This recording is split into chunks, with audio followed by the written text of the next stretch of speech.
Hey everybody, Brayden here, welcome back to a new video. Today we're going to be covering the final game in my 9th tournament on my road to chess mastery.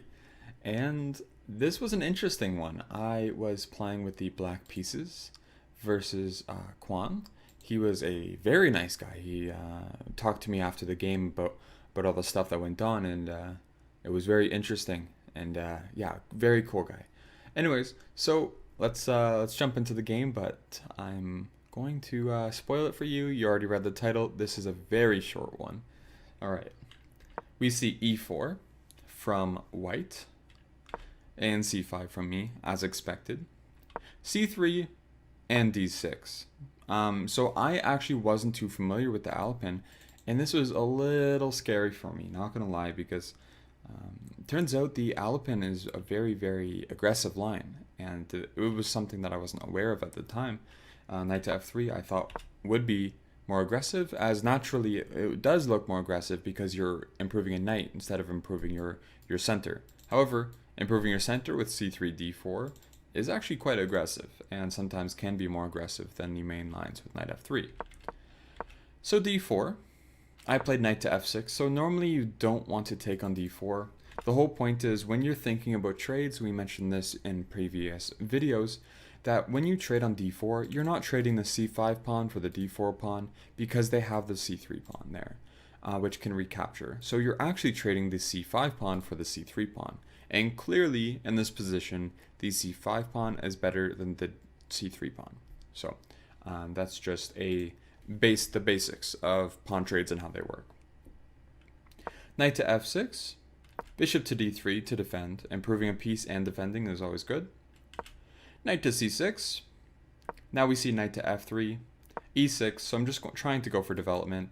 You could argue e6 is already not such a great move, and you can maybe even argue knight c6 doesn't make sense either. Maybe going for g6 would make more sense here, as getting this bishop on this diagonal would actually mean there's more space in the center for me, because the bishop on e7 does sometimes take up a little bit of space, and when you have the bishop on g7, it's harder to attack the king. So there are multiple bonuses to playing g6 in this type of position, something I should have played. But knight c6, knight to f3, and e6. Castles, bishop e7, and now we can see this bishop, any rightly timed e5 is directly attacking my king. So I'm directly castling into an attack because I can't castle queenside. That's kind of crazy because I already have my c and d pawns pushed. It's not the same as having the f and d pawns, because when you castle, your king's on c8 instead of on g8. So that's one square further away from the corner. Anyways, bishop to e7. And now we see a3. A3 doesn't do anything immediately. I mean, it's not a terrible move or anything. I would say maybe a queen to c2 or a knight bd2 would make more sense, just improving the position, but that's more of a personal thing. But okay, a3, and I play castles, and then queen to c2. Now, I blundered in this position. That is why it's a short game.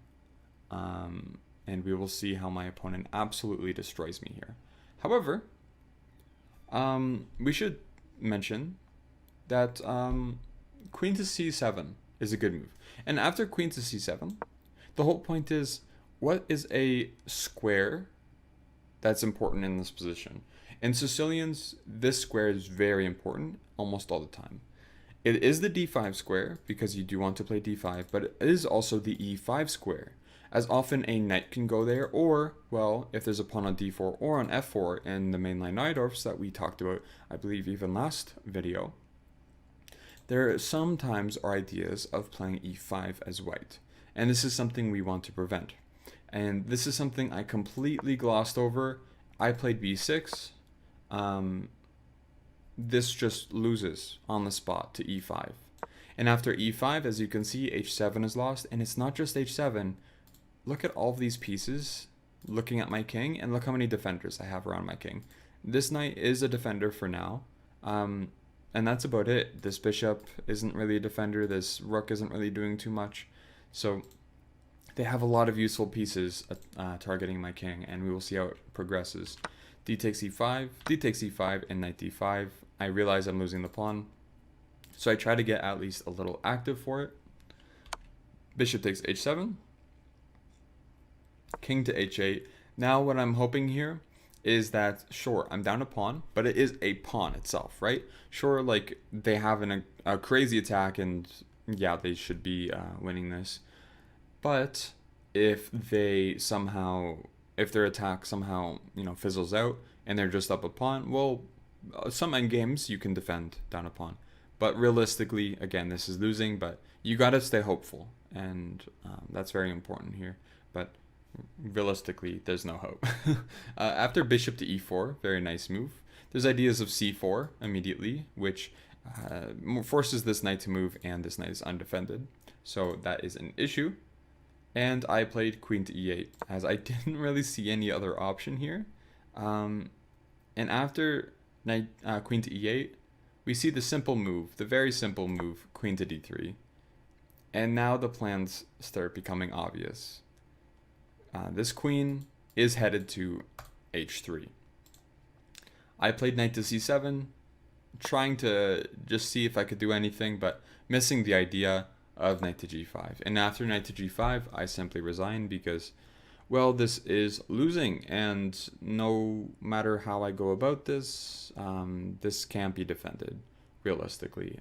Even taking here, for example, after takes back in g6, this is just embarrassing. And I will be checkmated. So it's pretty much just a forced checkmate, no matter how you look at it, which is very unfortunate. But that was the game. And I would say, if I were to talk about anything here, it's make sure you're very careful about controlling the center. I missed this e5 push, but not even just worrying about the center. Make sure you have pieces around your king. And this actually highlights all the way back to move number 4. Yes, move number 4 is where I started making bad moves. Knight to c6 looks logical, but this g6 move, especially in this position, is quite strong. Again, when you have a bishop on g7, it's a lot harder to get checkmated from these ideas, because there wasn't any bishop takes h7, because, well, there's a pawn on g6 and 2 pawns protecting it. And that's just one example, but this would have been a much better option.